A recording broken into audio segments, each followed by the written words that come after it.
Iran जंग बढ़ती ही जा रही है। अमेरिका पीछे हटने को तैयार नहीं है। ईरान से भी हमले जारी हैं। इस तमाम सूरत हाल पर बात करने के लिए हमारे साथ मौजूद हैं दिफाई तज्ज़ियाकार डॉक्टर मरियम फातिमा। डॉक्टर मरियम फातिमा साहिबा, बहुत शुक्रिया समा को वक्त देने के लिए। बताइएगा, एक तो ये आग मुसलसल बढ़ती जा रही है, अमेरिकी सदर पीछे हटने को तैयार नहीं है, बल्कि वो तो कह रहे हैं कि हम अपने शेड्यूल से बहुत ही आगे जा रहे हैं। ये जंग कहाँ जाकर रुकेगी? जी, बहुत शुक्रिया मुझे अपने चैनल पे मदऊ करने के लिए। सबसे पहले हमें समझना पड़ेगा कि अमेरिकन जो प्रेसिडेंट हैं उनके जो डिक्लेरेशंस हैं या प्रोनाउंसमेंट्स हैं या वो जो जंग के बारे में जिस किस्म की बयानात दे रहे हैं उनको आप एक तरफ देखिए और उसके साथ ही आप ईरान की पोजीशन को देखें तो ये दो डिफरेंट सिनेरियोज आपको प्रेजेंट करेंगे। यूएस प्रेसिडेंट ने नेगोशिएशंस के बीच में हमला किया और सक्सेसफुल नेगोशिएशंस से प्रीएम्प्टिव अटैक किया। इसकी वजह से आपको समझ में आ जाएगी कि ये जो यूएस था ये इस जंग में ऑर्गेनिकली नहीं एंटर हुआ। इसकी जो पास जो इंटेलिजेंस थी वो क्रेडिबल अपनी इंटेलिजेंस के ऊपर उन्होंने ये डिसीजन नहीं लिया, बल्कि इस जंग में उनको लाने के लिए इसराइल की जो गवर्नमेंट है नेतन्याहू की, उनकी तरफ से बहुत इन्फ्लुएंस और प्रेशर था। अब ट्रम्प साहब he is a president of a country which is a super power. तो सुपर पावर ने और इसराइल ने मिलकर एक ईरान के ऊपर जो तने तनहा उनसे जो है इस जंग के ऊपर जो है उनसे निपट रहा है, उन्होंने पहले ही दिन उनकी टॉप ब्रास को जो है जिसमें आयतुल्लाह खामनाई साहब की जो है उन जैसी अजीम हस्ती की भी शहादत जो है इन्होंने उसके उनको शहादत के मनसब पे फाइज किया और उनकी टॉप ब्रास को भी शहीद किया। अब आप ये देखिए कि इन्होंने ऑलरेडी एक रेड लाइन पहले ही दिन क्रॉस कर ली। साथ ही पहले ही दिन उन्होंने बच्चियों के स्कूल के ऊपर अटैक किया और साथ ही अगर आप नेगोशिएशंस के अंदर अमेरिका की डिमांड्स देखें तो दे वर अबाउट न्यूक्लियर कैपेबिलिटीज को ख़त्म करने के बारे में थी, मिसाइल प्रोग्राम को रोल बैक करने के बारे में थी और रिजीम चेंज करने के बारे में थी। अब ये तीनों जो मामलात हैं इसके ऊपर जाहिर है ईरान की पोजीशन अगर आप देखें एक वीकर स्टेट के हिसाब से तो वो जो है डू एंड डाई की थी। ईरान कभी भी वो पोजीशन नहीं ले सकता था क्योंकि उसके सर्वाइवल को और उसके एग्जिस्टेंस को खतरा था। तो आप सूरत हाल को अगर आप देखते हैं तो ईरान जो है वो अगर बैक ऑफ करेगा तो ईरान जो है उसकी it's a death for Iran. तो ईरान जो है वो उसने मेरा ख्याल है कि अपना दिमाग बना लिया कि अगर मरना भी है तो इज्जत से मरना है और प्लस आपको पता है कि आइडियोलॉजिकली वो रेजिस्टेंस को जो है वो उसके साथ अलाइंड है। तो उनके लिए रेजिस्टेंस यही है कि वो अमेरिका की जो ये एक गासिबाना ऑप्रेसिव और अनजस्ट किस्म की वॉर जो उनके ऊपर इम्पोज की गई है वो उसके सामने गिव इन ना करें। तो अभी तो इन रीसेंट टाइम्स मेरा ये ख्याल है कि ये सारे मामलात जो है ये सुधरते हुए नजर नहीं आ रहे unless and until US Israel back of ना कर दे। अच्छा मरियम फातिमा साहिबा, ये बताइएगा कि ईरान के रहबर आला समेत मरकजी क़यादत के बाद सिक्योरिटी चीफ अली लारेजानी की शहादत भी बड़ा सेटबैक है ईरान के लिए। कैसे देखती हैं ईरानी कौम के जज्बे को, मोराल को और ख़ास तौर से अब ईरानी अफवाज को, क्योंकि जाहिर है उनके सिक्योरिटी चीफ भी अब नहीं रहे, क्या कहेंगे आप? जी, बहुत शुक्रिया आपने ये सवाल पूछा।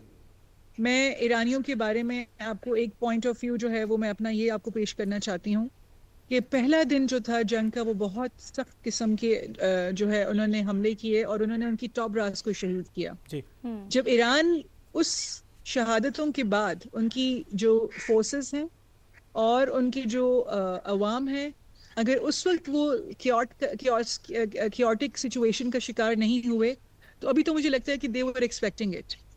और अली लारेजानी साहब की शहादत जो है वो फॉर श्योर एक उनके लिए एक नुकसान है क्योंकि वो डिफैक्टो बहुत मामलात से जो है वो निपट रहे थे। लेकिन हमें ये लगता है कि अगर वो उस शहादत जो कि आयतुल्लाह खामनाई साहब की जो है वो बर्दाश्त कर गए और इसके अलावा उनके बहुत सारे और इम्पोर्टेंट फिगर्स जो थे तो मेरा ख्याल है वो ये भी सस्टेन कर जाएंगे।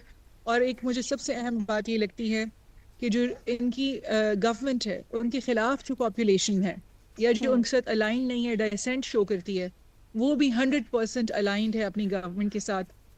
वो एक यूनिफाइड पॉस्चरिंग दे रही है और मेरा ख्याल है कि इरानियंस ने जो कि आइडियोलॉजिकली करबला का जो एक मैसेज था रेजिस्टेंस का, मेरा ख्याल है कि वो उसके ऊपर प्रैक्टिकल अमल पैरा होकर दुनिया को दिखा रहे हैं। और मुझे नहीं लगता कि उनकी जो है इससे उनके जज्बे को कोई ज़्यादा नुकसान पहुंचेगा खातिर ख्वाह, बल्कि मुझे लगता है कि वो और ज़्यादा यूनिफाइड और ज़्यादा सख्त तबीयती के साथ जो है वो एक ज़्यादा रेजिस्टेंस शो करेंगे to the US and the Israeli attacks. अच्छा डॉक्टर मरियम साहबा, दुनिया भर से आवाज़ें उठ रही हैं, नेटो साथ देने को तैयार नहीं है, खुद अमेरिका के अंदर काफ़ी इख्तलाफात सामने आ रहे हैं। अमेरिकी नेशनल काउंटर टेररिज्म सेंटर के डायरेक्टर जॉय केंट ने भी इस्तीफा दे दिया है। ईरान कहता है कि आखिरी हद तक लड़ेगा, तो ये लड़ाई बज़ाहिर जल्दी ख़त्म होने वाली लग नहीं रही। अरब और जनूबी एशिया समेत पूरे खित्ते पर मज़ीद क्या संगीन असरात पड़ सकते हैं? जी देखिए, आप सबसे पहले तो हमें समझना पड़ेगा कि अमेरिका भी पीछे नहीं हट रहा, क्योंकि अमेरिका की एज अ सुपर पावर उसका स्टेटस और उसका जो एक इनविंसिबिलिटी का जो एक नोशन था वो डैमेज हो गया है। बिल्कुल। और उसके अलावा जो है उनको अपने अहदाफ हासिल करने में मुकम्मल नाकामी रही है। प्लस अमेरिका और इसराइल इस वक्त आइसोलेशन का शिकार है डिप्लोमेटिकली। तो इस सारी सूरत हाल के पेश नज़र अब अगर आप इस रीजन के अंदर आएँ तो नेचुरली इस पूरे खित्ते के ऊपर मैं समझती हूँ एक्सट्रीम असरात हैं इस कॉन्फ्लिक्ट के, इकोनॉमिक्स, उसके अलावा डिप्लोमेटिकली, और सबसे बड़ी बात ये कि जो ऑयल के ऊपर इकोनॉमी सर्वाइव करती हैं उसमें जापान है, इंडिया है, कोरिया है, पाकिस्तान है, मिडिल ईस्टर्न कंट्रीज की अपनी ट्रेड जो है वो बहुत मुतासिर है। उनका एक नोशन ऑफ सिक्योरिटी जो था, इन्वेस्टमेंट्स थी, वो जाहिर है उनके लिए बहुत बड़ा एक डिप्लोमेटिक, इकोनॉमिक और सिक्योरिटी सेटबैक है जो सारी सिचुएशंस से मटेरियलाइज कर रहा है। तो मैं समझती हूँ कि कहीं से भी इस जंग की वजह से कहीं से भी मुझे कोई स्टेबिलिटी नज़र नहीं आती अनलेस एंड अनटिल ईरान के जो एक मेरा ख्याल है कि जस्ट और फेयर डिमांड्स हैं एज अ स्टेट, उनको एक्सेप्ट करके अगर अमेरिका जो है वो बैक ऑफ कर जाता है तो तब कहीं जाकर मुझे लगता है कि कुछ बेहतरी की सूरत हाल नज़र आती है। क्योंकि ईरान जो है वो बार बार के इन हमलों से और बार बार के जो अटैक्स हैं अमेरिका की तरफ से और इजराइल की तरफ से, वो उनसे एक कंक्लूसिवली जो है वो इस पॉइंट पे आकर ऐसे टर्म्स एंड कंडीशंस डिक्टेट करना चाहते हैं जिसमें अमेरिका दोबारा सोचे कि वो दोबारा एडवेंचरिज्म ना करे ईरान के ऊपर। अदरवाइज ये पूरा रीजन जो है इस वक्त मिलिट्री के साथ साथ एक इकोनॉमिक जो है डाउनफॉल की भी लपेट में आया हुआ है। अच्छा मरियम साहबा, ये भी बताइएगा कि जंग के माहौल को ख़त्म कराने के लिए पाकिस्तान के किरदार को किस तरह से देखती हैं? देखिए, पाकिस्तान जो है वो मेरी नज़र में एक पोल की हैसियत रखता है। It's one of the most important and significant countries in the Muslim world. और ना सिर्फ ईरान के लिए पाकिस्तान की बहुत अहमियत है, बल्कि पूरे मिडिल ईस्ट भी जो है वो पाकिस्तान की तरफ देख रहा है। और मैं पाकिस्तान को अगर आप मुझसे पूछे तो मैं इन ऑल ऑनेस्टी और बहुत कैंडिड आपको बता सकती हूँ कि अभी तक जो ईरान और मिडिल ईस्टर्न कंट्रीज आपस में एक फुल ऑन कॉन्फ्लिग्रेशन के अंदर नहीं गए, इसके पीछे पाकिस्तान का हाथ है। पाकिस्तान ने रिस्ट्रेन करवाया हुआ है सारी पार्टीज के बीच में, और पाकिस्तान जो है वो फुल कॉन्फिडेंट और ट्रस्ट के साथ जो है अपना एक रोल प्ले कर रहा है।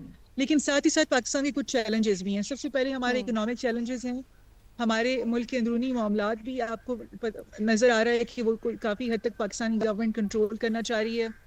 इजराइल और इंडिया जो है वो तालिबान के थ्रू भी पाकिस्तान के ऊपर अटैक्स करवा रहे थे राइट बिफोर दिस कॉन्फ्लिक्ट। तो आप समझिए कि पाकिस्तान वहाँ भी इंगेज्ड है, और पाकिस्तान के जो है अंदरूनी मामलात जो है वो सारे भी सारे इस वक्त पाकिस्तान के लिए सामने हैं, मद्देनजर हैं। लेकिन आप ये समझ लीजिए कि पाकिस्तान के लिए ईरान की गवर्नमेंट की स्टेबिलिटी बहुत अहमियत रखती है, क्योंकि अगर वो स्टेबिलिटी नहीं होती तो पाकिस्तान के मामलात ज़्यादा ख़राब हो सकते हैं। तो मैं ये समझती हूँ कि पाकिस्तान का एक बहुत अहम रोल है, पाकिस्तान वो प्ले भी कर रहा है। साथ ही साथ पाकिस्तान जो है वो बहुत अच्छे तरीके से अपनी फॉरेन पॉलिसी को भी नेविगेट कर रहा है, और पाकिस्तान प्रिंसिपल स्टैंड ले रहा है इस सारे सिनेरियो में। सही। लेकिन पाकिस्तान के ऊपर जाहिर एक इकोनॉमिक फॉल आउट अभी से स्टार्ट हो चुका है कि हमारे जो है पेट्रोल के ऊपर पूरा मुल्क जो है वो रिलाई करता है और फ्यूल के ऊपर, तो वो जो है जाहिर है पाकिस्तान की जो आम आवाम है वो भी इकोनॉमिक ब्रंट फील कर रही है। इसके साथ ही पाकिस्तान की जो हमारी आइडियोलॉजिकली और रिलीजियसली एक अलाइनमेंट है ईरान की, वो भी बहुत ज़्यादा है। तो पाकिस्तान ने ये भी डील करना है कि हमारे मुल्क के अंदर रहने वाली जो पॉपुलेशन है वो भी पुरसकून रहे और पाकिस्तान की जो गवर्नमेंट है उसके साथ अलाइन रहे। जी ठीक है। ईरान, इसराइल और अमेरिका के दरमियान बढ़ती कशीदगी के हवाले से और पाकिस्तान के किरदार के हवाले से दिफाई तज्ज़िया का डॉक्टर मरियम फातिमा, आपके वक्त का बहुत शुक्रिया।